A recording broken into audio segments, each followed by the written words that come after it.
Hello, everybody. Welcome back. It's evening time where we are, and it feels very strange. So I'm Abby Hagyard, and these are my videos, my live videos that I stream and produce and put on 5 different platforms in order to share my strategic ideas in leveraging success, in finding resilience, in saying to yourself, if I'm up to my neck in it, there's got to be a pony in here with me. And the reason I'm talking to you today, later in the day, is because the beautiful, beautiful building that I live in, that I just moved into just 2 years ago, changed ownership. And in the changeover, it was discovered that a lot of things had kind of, you know, been kicked to the curb. So there have been renovations, there have been upgrades. And this week we received a message on the weekend that they were going to be doing some drilling every day, and especially on my floor today and Wednesday and Thursday. And I said, oh, okay, well, how loud is that? And then I realized that I had been hearing drilling before, and like one floor up, and it was really loud. And I thought, I haven't done this before, but this seems like the right time. And what I was going to do, and what I am doing, is switch the time because we have that technology.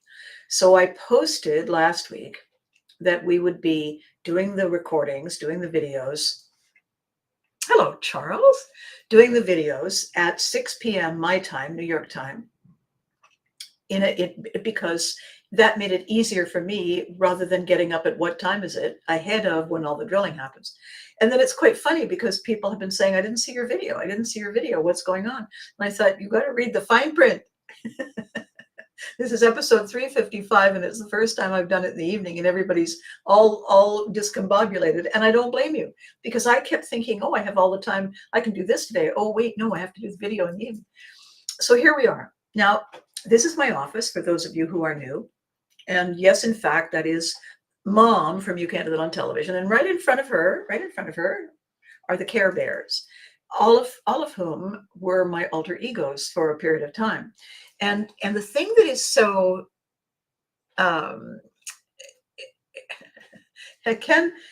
Tyler says, can I please get a soundbite from you from my radio? Can you please say Happy New Zealand Music Month?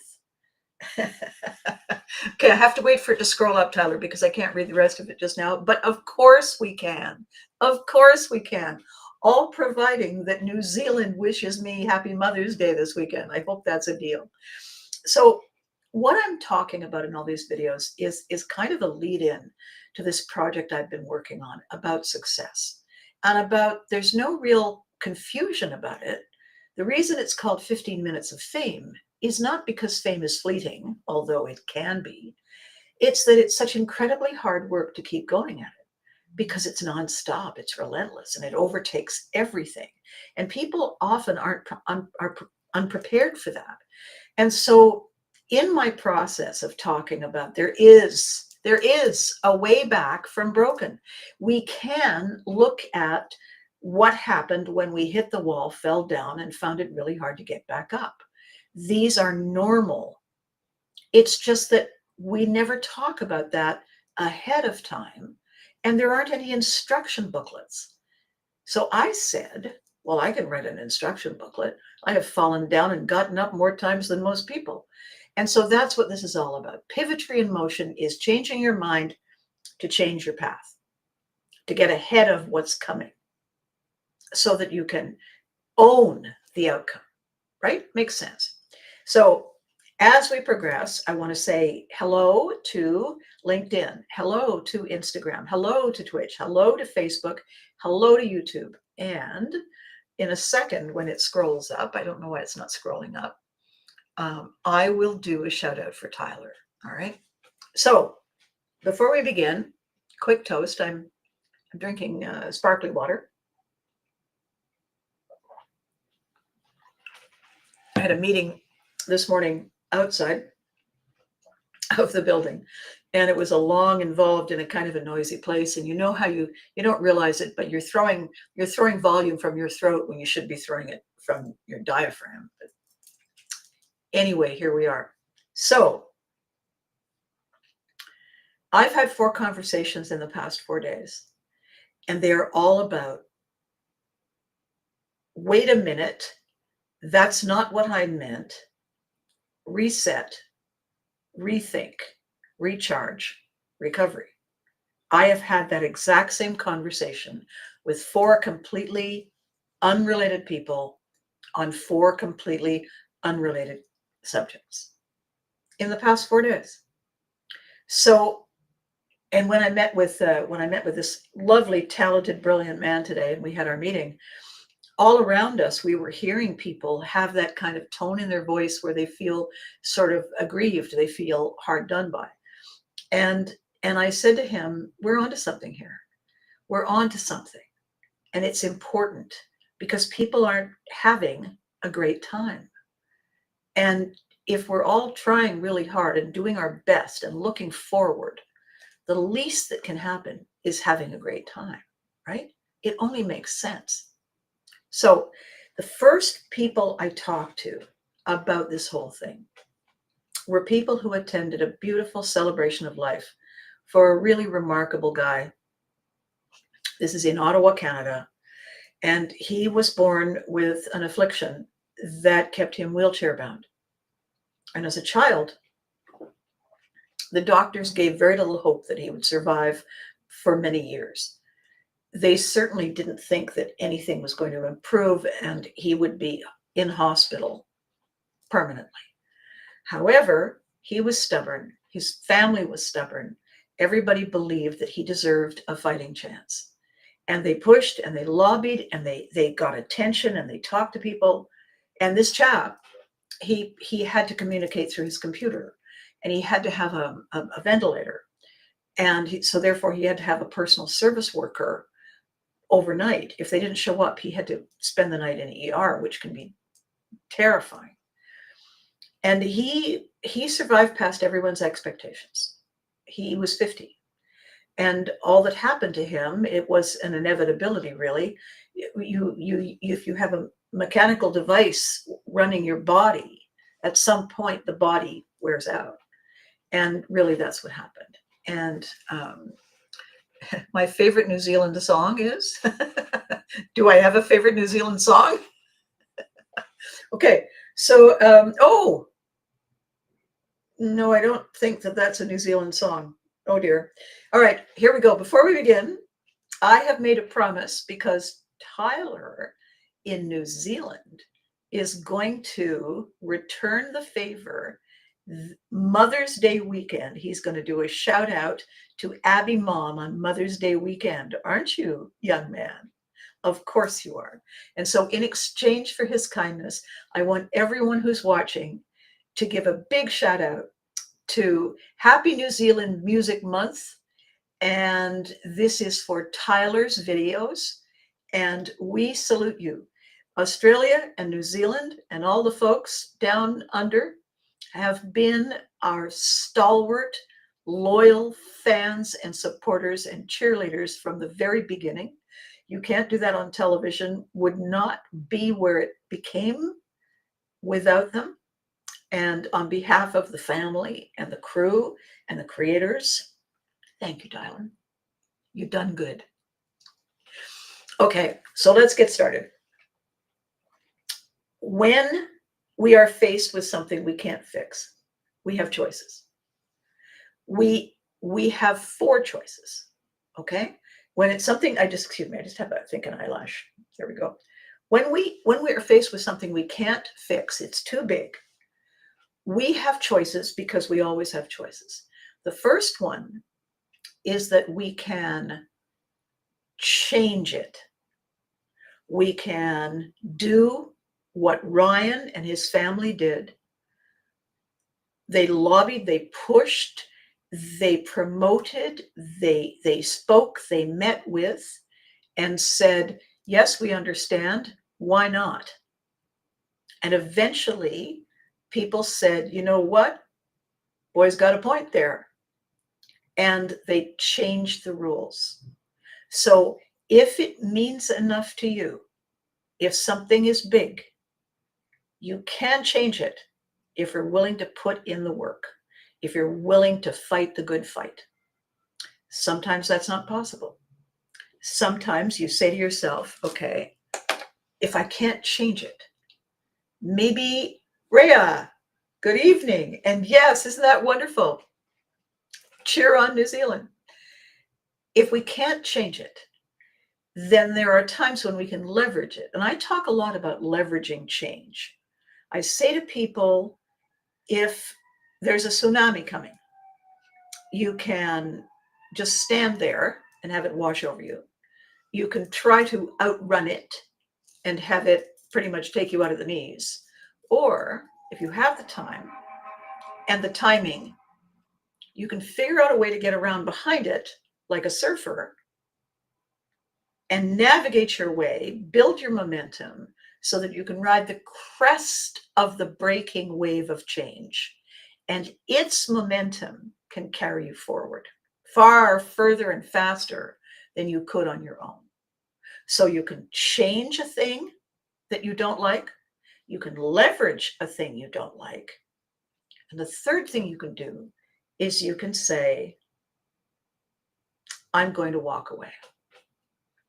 I'm going to say, thanks, but no thanks. Don't care if there are parting gifts for the contestants.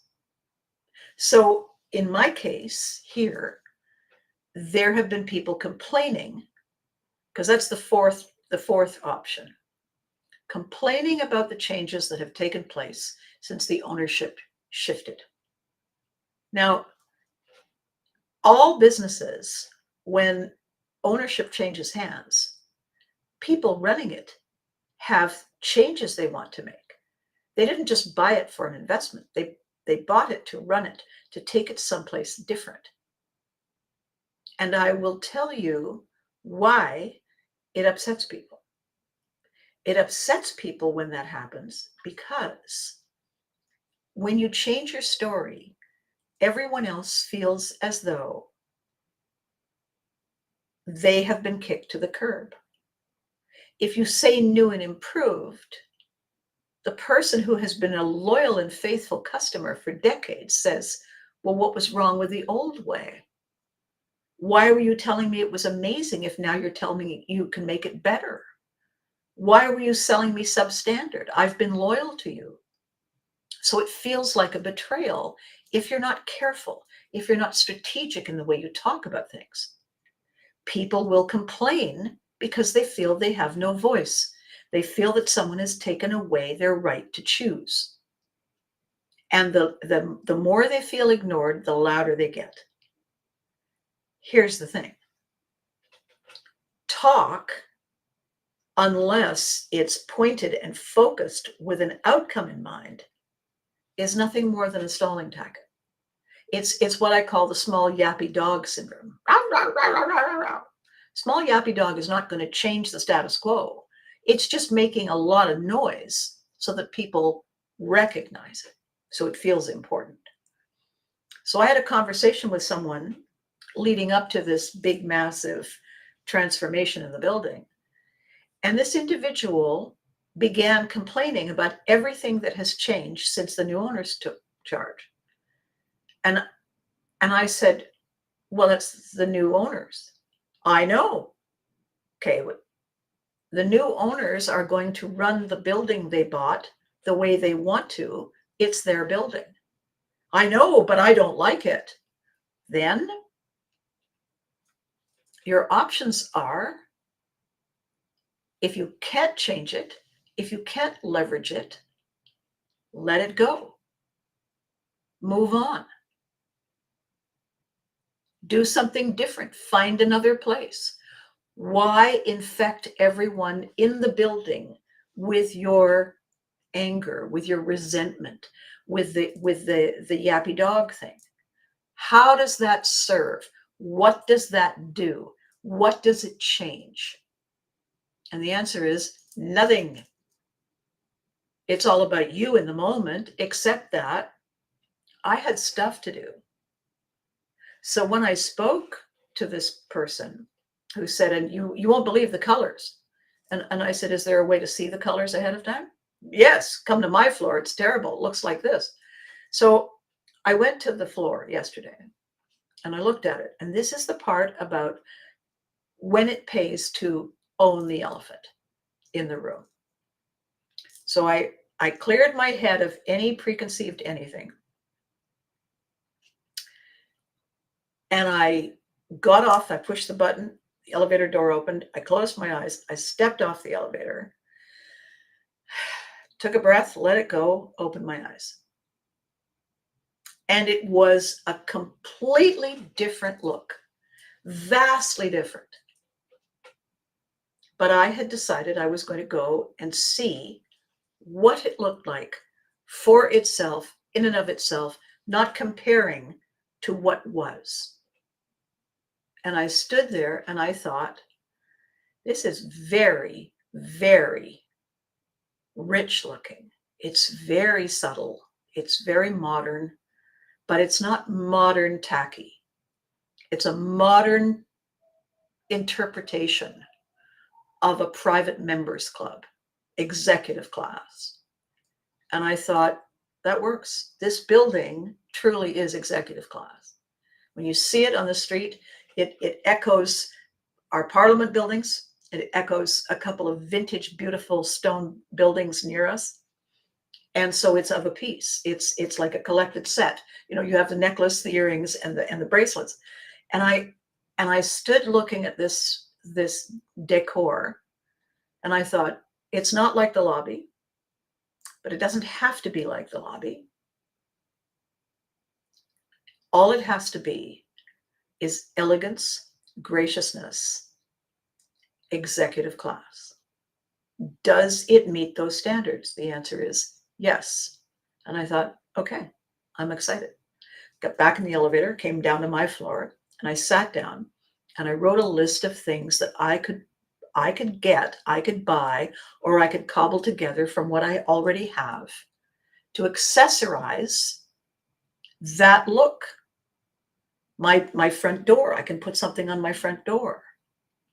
When people come into my apartment, I can put something in my foyer that looks like a continuation of that look. I made the decision before it got noisy that I was going to own the elephant. I was going to say, yes, oh, we've always had elephants. I was going to say to myself, does this meet my standard of excellence? Does this meet my standard of elegance? Does this meet my standard of beautiful? Yes. Is it different? Yes. Am I choosing to like it? I'm not only choosing to like it, I'm choosing to say, well done to the people who chose the concept and executed it. So they did one floor as an example and everybody looked at it and people loved it or hated it. And so now I have an opportunity as they are transforming my floor to be excited about it, to choose to own the elephant. So when I was running my errands today after my meeting, I stopped at a place that had some very interesting accessories, and I went and I looked around and I found a couple of things that were really interesting and different and very classy. And I thought, I can put that there, I can put that there, and I can put that there. Small touches. Didn't have to spend a fortune or a great deal of time. But what it gives me is my feeling that I'm in charge. This is my moment. This is my building. This is my home. I don't have to be good about it. I don't have to put up with and sulk. I don't have to do any of those things. I also don't have to like it. What I have to do is give it my time and my attention to see if I can respect it, to see if I can respect the decisions the owners made. And I decided, yes, I wouldn't have thought of the colors and the choices and the textures and the fabrics that they did choose. However, they're beautiful. They're absolutely beautiful. Can I make it work? Of course I can. I will go and get a pair of rubber dish gloves in the appropriate color and say, I meant to do that. They love it in New York. And what that does for me is that it gives me complete ownership of every next move I make. So after I had done that little investigation, after I had said to myself, you know what? This is really quite classy. It's got a lot going for it. They're very dark shades and unusual combinations, but they work. And does that mean that we can accessorize with something vibrant? Yes. Does it mean that it sets a totally different tone when you get off the elevator? Yes. Is there anything wrong with that? No. This past weekend, what I also did was go through all of my winter stuff. And, I have a rule. The rule is if I didn't wear it 2 seasons, like 2 winters, I ain't wearing it. And somebody else can. So I was going through the winter stuff and I thought, no, I forgot I even had it. I packed it. I brought it. 2 winters went by, nothing. So it's going.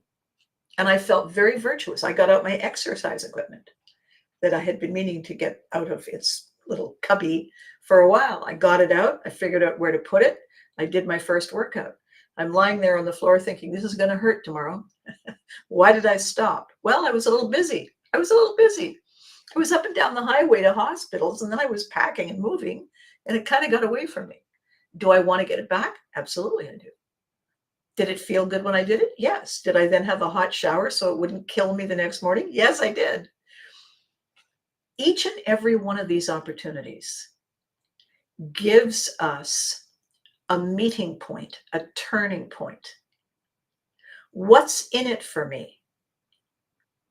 Is there value for me to complain and act like a victim? Is there value in it for me to go on and on about the way it used to be? Is there value in it for me that I bring no conversation to any exchange because I'm all focused on what unfair thing has been done to me? Nobody else that I met at the celebration of life lives in my building. We were there to celebrate an extraordinary man and his incredible friends and family. If I had walked in there and whinged and sniveled and sniped and grumped about the paint they're doing on my hallway walls, when this man found a way to survive and thrive against the most impossible odds, all he asked for that event on the weekend, because he loved going to these comic cons, these fan cons. He loved the characters and the loud, crazy t-shirts.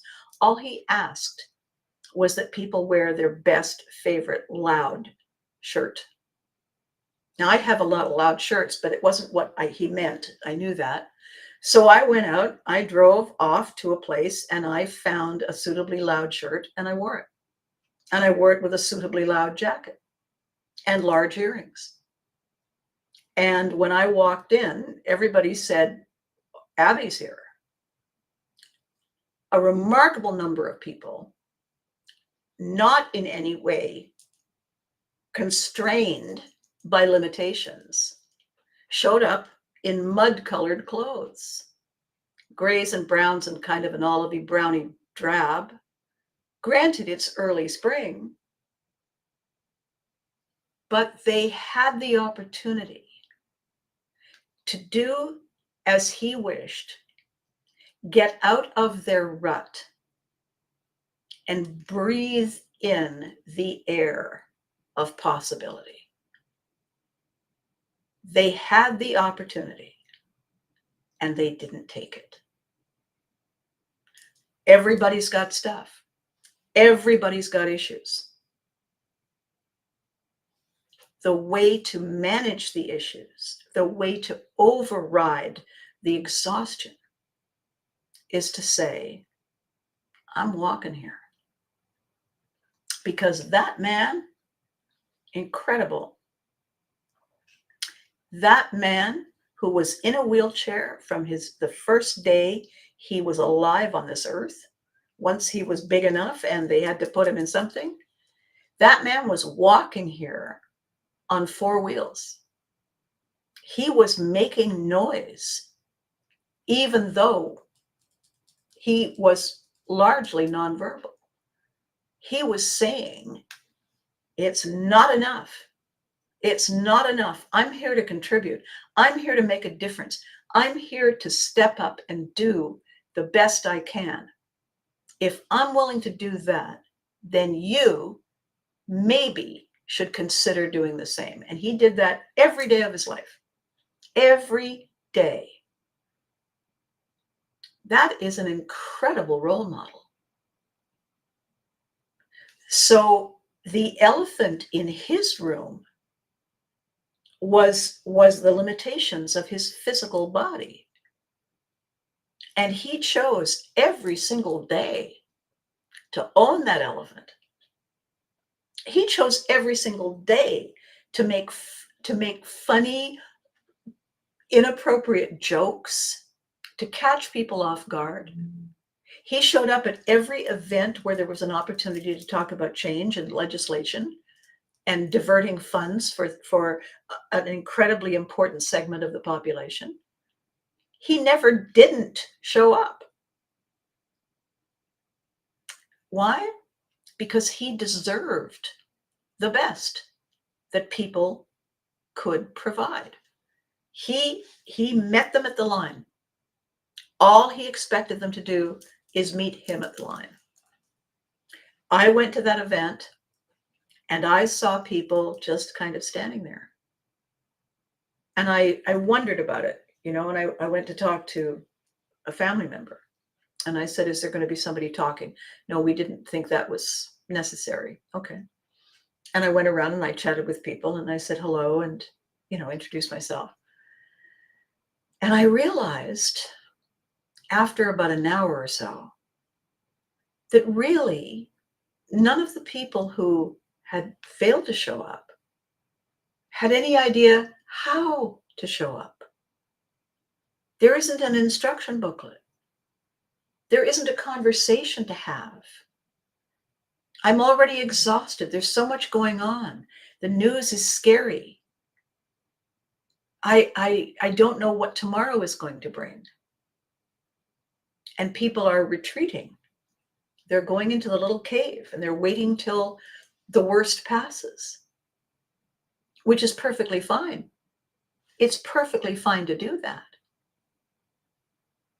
The thing is that sometimes it takes a long time to pass.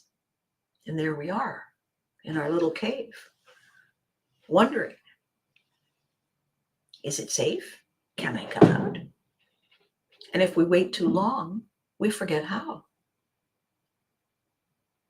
We lose hope. We lose curiosity.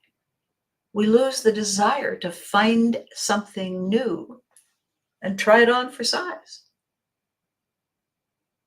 I was when I met with this crazy, brilliant man today, he said, I'm always in the moment. He said, every morning I wake up and I say, who do I have to compete with to win today? And he said, and I said, so you're always here? And he said, yeah. Now, he's famous for trivia, which means he spends a lot of time dealing with past history and famous names of people. The thing is, though, he's living now. He's living today, right now. When he comes, he gives you his undivided attention. And you feel the impact of that. So the conversation about what is success. You're right, Charles. Charles is just saying, My mom was always say, life doesn't have an instruction manual. Yeah. Right. Yes, he was. He was a true inspiration. Yeah, he really was. And if there's no instruction manual, then either we need to find somebody who knows how to fix it, we have to learn how to fix it, or we have to sell it, move on. But standing there beside a thing we don't know what to do with, roughly how long are we going to do that? What are we waiting for? Do we really think that time is going to stop and reverse and go back to the way it was? If we do, we're living in a small town called Delusion, which is on the banks of denial, which is not just a river in Egypt. If we wish to have a life, if we want to have a life, then we have to own it. We have to take ownership in order to have it. Someone is not going to hand us a life. We, if we wish to live it, gotta live it, gotta get up, go after it. And if we're exhausted, if we're wounded, if we're confused, if we're lost, if we're hurt, if we're empty inside, we're not the only person in the room. We can ask the elephant. The elephant might not understand, but there's plenty of other people in the room. When I was talking to a couple of people at the event on the weekend, and they were concerned, and they were having the conversation that needs to be had about the difficulties that are added to your plate when you need to navigate in a complicated way. And I said, the interesting thing about fame, which is recognition, is that it renders everybody two-dimensional. If you're a cop, people know maybe your name, or they know maybe where you're from, or they know maybe one of your interests. Maybe you play on a softball league, but they don't know three things about you. They know you're a cop. They know there's another visible thing about you, and that's it. They don't know anything else because it's too much to hold on to. And the analogy I use all the time was the lovely American singer Tony Bennett, who his hit song, his biggest song, was "I Left My Heart in San Francisco." So Tony Bennett had a lot of other interests. He was an extraordinarily talented painter, artist. The thing is that everywhere he went, when he was doing an art show, sooner or later somebody said, "Gosh, I love your song." Because all they could remember and hang on to was his name and what he was famous for. And that is the nature of fame. It renders everything two-dimensional. So these women were talking about the difficulties they have. And I said, this bit about recognition and fame. And I said, so everybody who looks at you sees a woman in a wheelchair. And that's it. That's it. That's all they can retain. Maybe they remember that there were two women in wheelchairs, and one was a blonde and one was a brunette. But they're not going to be able to retain what your personal interests are, what you've always dreamed of doing and being, because it's too much to hold on to. And I said, the thing about that is we have to, if we want it to change, if we want it to be different, then when we come to an event like this, instead of the two of you talking to each other about how difficult it is for you two in your circumstances to be seen and heard, it's more helpful to change the status quo by talking to me, because I don't know that story or that conversation. And when you, what is unique and different, I can tell you what's unique and different about me. And now we're having a conversation. Because one of the things they were saying was, nobody's listening. And I said, "Are you?" Pardon? I,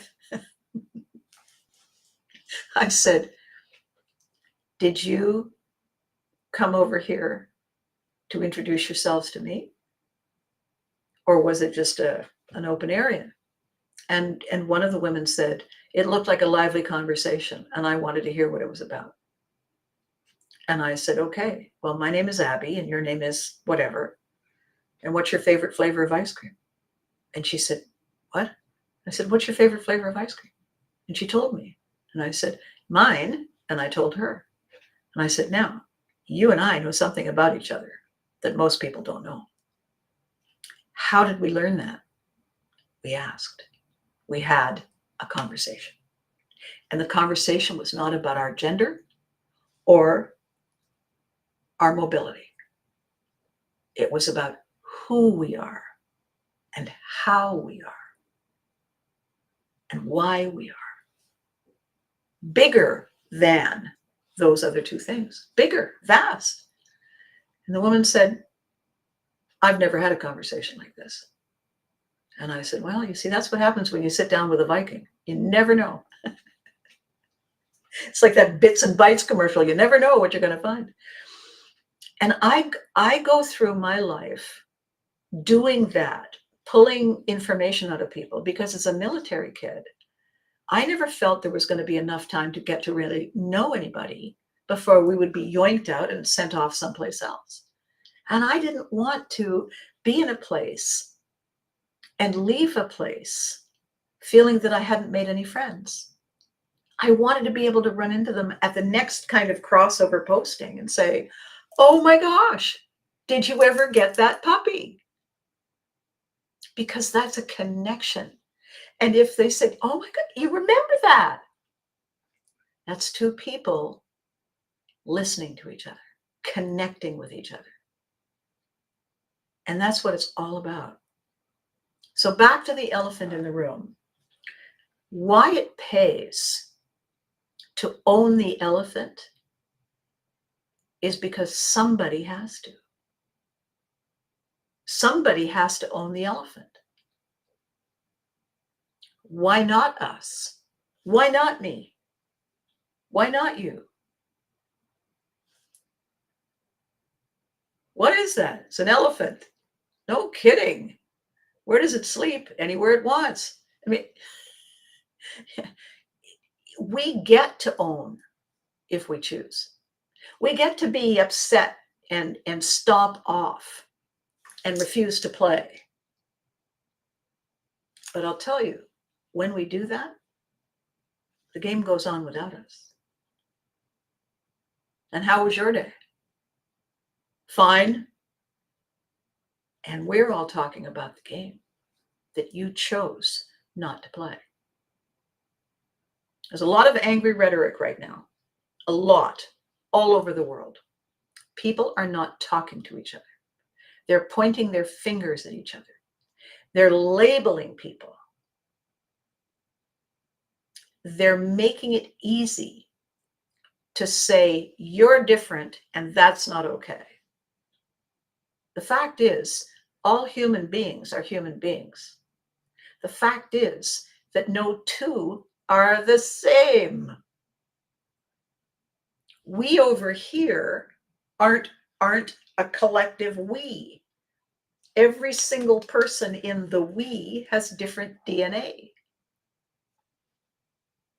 So let's own the elephant in the room. Why are you complaining? Why are you setting yourself up in a negative, critical, antagonistic relationship with other people?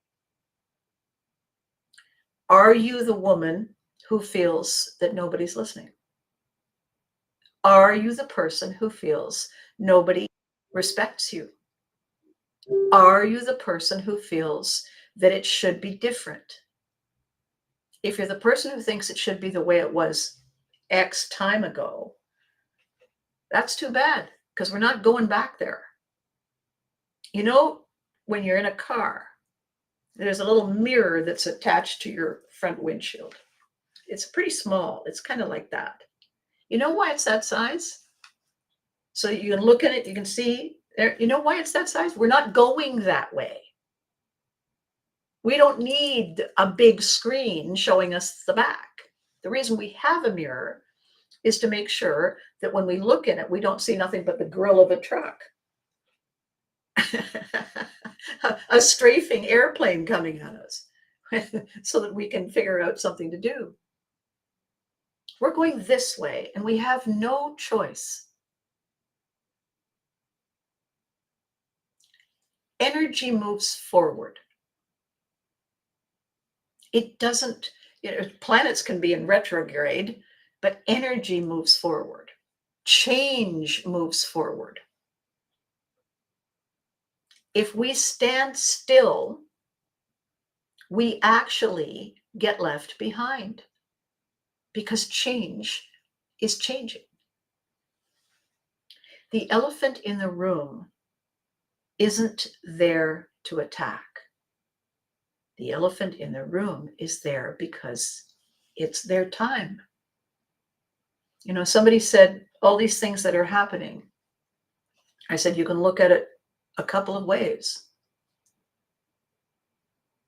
One that is very helpful is to say, there's got to be a pony in here. There's got to be a lesson in this. There's got to be something I needed to learn.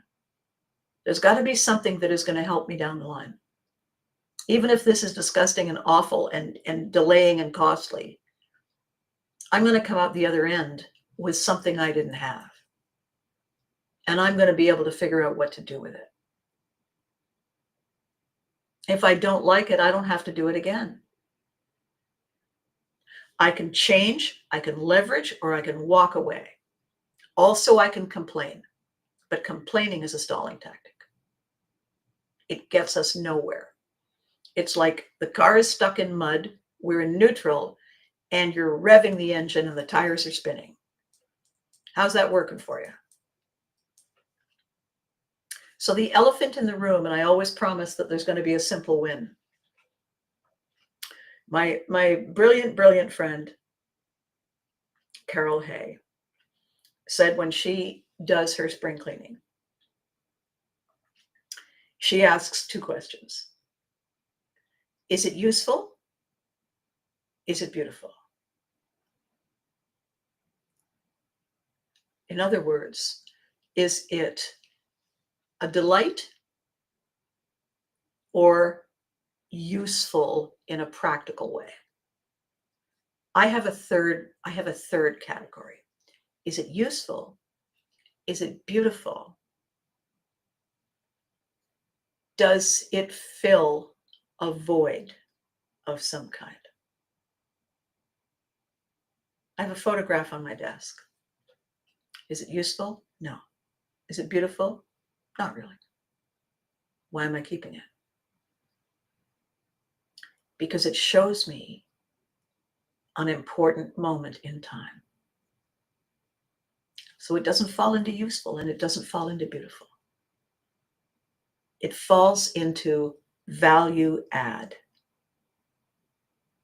And that's the simple win hack. The simple win hack is useful, beautiful, value add. Do we add value ignoring everybody else and standing and doing our own thing loudly in public, dominating the energy? Does that add value for everyone or just you? Can you change it? Can you live with it? Can you adapt it? Can you walk away? Can't walk away. I've got too much invested. When I had to move, when I had to sell, hello, Eddie. Hello. When I had to sell my farm, I bought the farm and then I had to sell the farm. When I had to sell the farm because of an unfortunate set of coincidences, selling the farm meant I also had to get rid of everything that I had. And I really didn't know what to do. I was completely overwhelmed. And I had to run an errand in town. And so I had 2 dogs at the time. I put the dogs in the car and I drove into town and I did my errands. And I was really exhausted and I was really confused and I was feeling pretty sorry for myself. And I was driving back. And one of the dogs, you know how when you're driving, a dog will, nudge your hand. I nearly shifted into the wrong gear and went off the road. But the dog was just being the lovable goof that he was, right? And I pulled over to the side of the road and looked at the dog and I thought, you know what? Thank you for that. So because those dogs were important to me. And I found myself thinking, when I crest the hill, so it was one of those country roads, right? When I crest the hill, if the first thing I saw was my property with the house and all its contents burned to the ground, what would it absolutely break my heart to lose? And I pulled out a notepad. I always keep a notepad with me. And I made a list. What would it absolutely break my heart to lose? Which is the long way of saying useful, beautiful, or value add, right? And it was a very short list. Very short. At the bottom of the list, I added clothing because at a certain point in time, you don't want to be naked because, people are having a hard enough time as it is, really. And I went home with the dogs and I organized my stuff in that way. Hello, Paul. How lovely to see you. I sorted through everything based on what would it break my heart to lose. And I kept a few mementos. I kept a few essentials, my legal papers. I kept a few treasured possessions. I kept the dogs. And everything else, I picked up the phone and I called an auction house. And I had them come and evaluate. And I had them take everything away. And I was left in that place with so little. As the trucks disappeared and I turned around and I saw how little I had, it was a real gut punch because I didn't really have that much that I could say, to point to with pride and say, I did that. And then I thought, but that's ridiculous. I know what I did. I don't need to lug it around with me.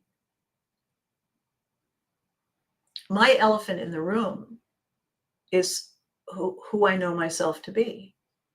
And I was a bit famous because of the work in television. So I didn't have to go up to people and say, hello, I don't believe we've met. My name is Abby Haggard, because they knew who I was. So I didn't need stuff. I took pictures of a few things that I had really loved, but not enough to cause me grief, to cost me money to keep. I took photographs of them. Photographs are in an album. So all that stuff is in a book that holds my memories. So when change is thrust upon us, change is only hard when we didn't think of it. When we wake up in the middle of the night and say, I'm going to dye my hair green, we think it's a great idea. If somebody at gunpoint had said, we're going to dye your hair green, we would hate it. But when it's our idea, it's our idea. When I woke up the next morning and there was so little left, I felt like an orphaned child, except that I was the one who had done it. I owned my situation. I did not tie myself down and feel like a victim. I was now portable. I had freedom to reset, rethink, recharge, restart. And I did. And here I am. And I met somebody the other day who said, you look fabulous, you look amazing. I said, thank you very much. Thank you. Yeah, I heard you went through some stuff. I did. Yep, I did. And here I am on the other side. Well, you look amazing. Thank you. I feel like. Who owned that elephant? Abby Haggard owned that elephant. That's my elephant. If there's going to be an elephant in the room, it better wink at me when I walk by, because that's my elephant. And we all, even when we're exhausted, even when we feel we can't do one more thing, we have the power to say, this is mine today. It's a phrase that I gave to a beautiful, valued client. Say that over again to yourself. It's mine today. May not be mine tomorrow. I may not want it tomorrow, but it's mine today. The elephant in the room is a moment. The elephant in the room is now. Going back and further to relitigate, to rehash, to revive grievances, to shame and blame. What is up with that? Trying to, it's like dragging a dead horse. Are you still upset? No, but okay, then you're not upset. You've overcome it. You've moved on. Let the poor thing go. Live now. Be here now. Don't go out to dinner and be on your phone. You need your phone with you in the restaurant? Put it in your pocket. You don't need it on the table. Be here now. Own the elephant. Take pride in the elephant. Not everybody has an elephant. We can do this even when we're exhausted, and I'll tell you why. Because the idea that we have agency, we have power, gives us hope, gives us a feel good, gives us that small inner child the opportunity to say, really? For me? And the answer is yes.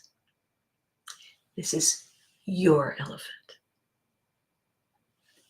What are you going to call him? Own the elephant. When people say, I think I smell peanuts. Yes, you do. It's my invisible elephant. Own it, find joy in it, accept that there are some glitchy things that happen, and move on. I know I say it like it sounds like it's easy.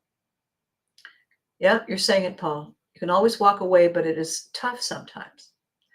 It is tough to walk away if we're trying to control things that are no longer ours to own. It is only tough to walk away when we still wish we could keep that. Whatever that was to us will always be that to us. It does not define us. We defined it. And when we move on, there is a whole new horizon and a whole new day. And if we are looking back over our shoulders, we never get to experience fully what we are witnessing. It's tough to say goodbye. But saying goodbye doesn't mean that it never happened. It doesn't mean that we lost anything. It means that it has changed shape and form. How we love who we love changes. My best friend, who I did not see for years because of location and flexibility issues, is still my best friend. That doesn't change. Pick up the phone. I'm doing like the old-fashioned phone. Pick up the phone. Get on social media. Do a face thing. Write them an old-fashioned letter or email. Laugh till you sick to your stomach because you're laughing so hard at all the things you used to laugh at. And if the physical proximity means so much to you, save up your money. Meet in the middle. I got flung halfway around the world and back. It felt like every 15 minutes my entire life. And I had to be good about it. So every single time I looked at where I now had to be, and I chose my elephant. I chose my elephant because I'm walking here. I don't want to have to keep walking around something. It's mine. And that changes everything. You don't have to be a superhero. You don't have to be a champion weightlifter. You don't have to be an eternally positive Pollyanna. You just have to make the decision to own it. And we can't own everything. Hello, Melissa. Hello, darling. All we have to do is make the decision to own it. Your entrance, Melissa, timing is impeccable. Melissa's life hit a wall, poof. And we had hours and hours of conversations about how to get back up and put a leash on the elephant, figure out how to make it work. Exhausting, terrifying, frustrating. No idea what she was doing. She did it though, because there was something at stake. Yeah, Melissa just wrote, "It is what it is." No, it was what it thought it was going to be, and you said, "I don't think so." You chose to make it yours. We had those conversations. You did not have to be held hostage. And you weren't. You were brilliant in your decisions. And productive. Holy flapdoodles. How much stuff you created in how record time while doing all the other stuff. But you knew it was yours. You knew you owned it. And then you got excited and you said, "And I can do this with it. I can do that with it." Yes, you can. Every single person needs to have a mentor. Every single person, you talk about mastermind. It's not mastermind. It's mentor minds. You need to collaborate and brainstorm with people who know what they're talking about, who listen to you, who profile you. Look at the patterns. Have you thought of this? Everybody needs a collaborator partner. It's difficult to own an elephant alone. There's a lot of work really involved in elephants. And it's doable. You start small. Can I change it? Can I leverage it? Can I walk away? Those are the questions. That's it. Pick one. And remember that at the end of it, you can say, no matter how slow I'm going, I'm walking here. That's my elephant. Nobody can tell me otherwise. So it's very quiet here. It's after 6. It's almost 7. We've had this wonderful conversation, you and I, because I said, can I change it? No. Can I leverage? No. All right. And I'm going to walk away from 10 o'clock and we're going to do it at 6 so that I can get together with the people I care about, who care about this, and make it happen anyway. And we are. Look at us all. It's incredible. Yeah, a lot of focus. My God, the focus. You were like, incredible what you did. Would you have been that laser focused if everything wasn't depending on it? Probably not, because we don't need to. The challenge, the lesson is there for us to respond to it, to rise to it. Do we need somebody to guide? Yes. Do we know anybody? Yes, you do. Yes, you do. How do we know I can do it? Hello, I'm here. I'm still here. Somebody said the other day, you don't look old enough. And I said, thank you. Thank you very much. And so what I want to talk about on Thursday is another really important topic. It is also going to be at 6 o'clock because they're going to be drilling and drilling and drilling all day. Picture those poor guys. Can you imagine they go home at the end of the day? And by the way, all the tenants complaining at them. I said to one of them yesterday, some of us really love you because you're doing an amazing job. And he stopped, he turned, he said, you have no idea how badly I needed to hear that. And I said, sure I do. Why do you think I said it? We are here for each other. Look at all of us. We are here for each other. We all have things in common. We all have memories together. Melissa, one of the things I was talking about at the beginning is I went to Ryan's celebration on Sunday, and pretty cool. It's a shame you couldn't make it, and I know that you would have made it if you hadn't been busy. I'm looking down like that because her name is there and her comments are there. Every one of us has a need to belong. It's who we are. I'm not a group animal. However, we are tribal. We need to feel that it matters that we're here. How we can be given that feeling, that assurance, that safety, that sanctuary is by leaning in, by making that same effort to others.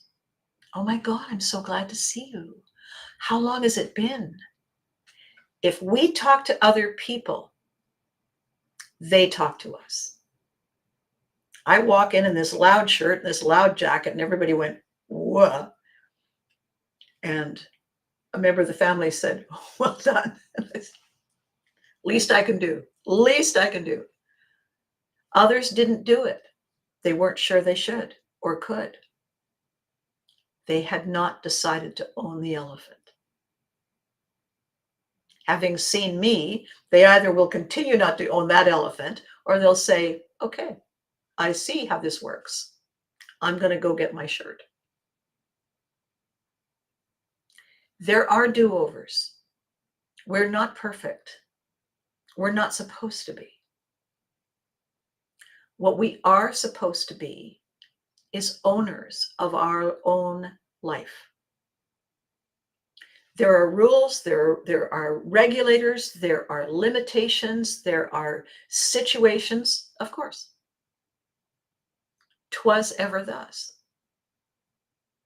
We don't need to own all the elephants, just ours.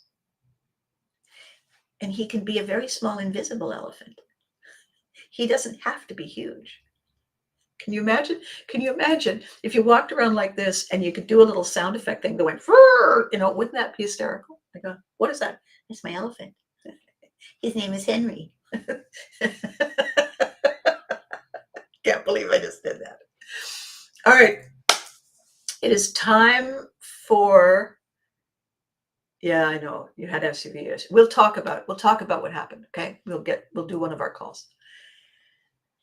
It is time for us to spend an evening either by ourselves, with our loved ones, doing the thing we love to do. All the work that you put in today, give yourself some space. Give yourself a pat on the back. You did good. You qualify. My dad used to say, you did good, little one, you'll do. And I used to feel like $1 million when he said that. Because that's all we need.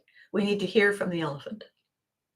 So, own the elephant, listen for the elephant, love the elephant. Can I change it? Can I leverage it? Can I walk away? Choose. And when you choose, you own it. So, The routine does not change, even though the hour changed today. The rule is this. Vern, all along. Oh, thank you. Be good to you. Be good to your elephant. You deserve it. Remember to hug your loved ones.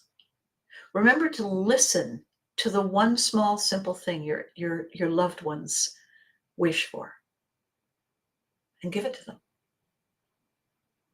It doesn't have to be expensive, time-consuming. In the giving is the joy. Thank you for making this work. Thank you. Episode 355. Holy snapdoodles.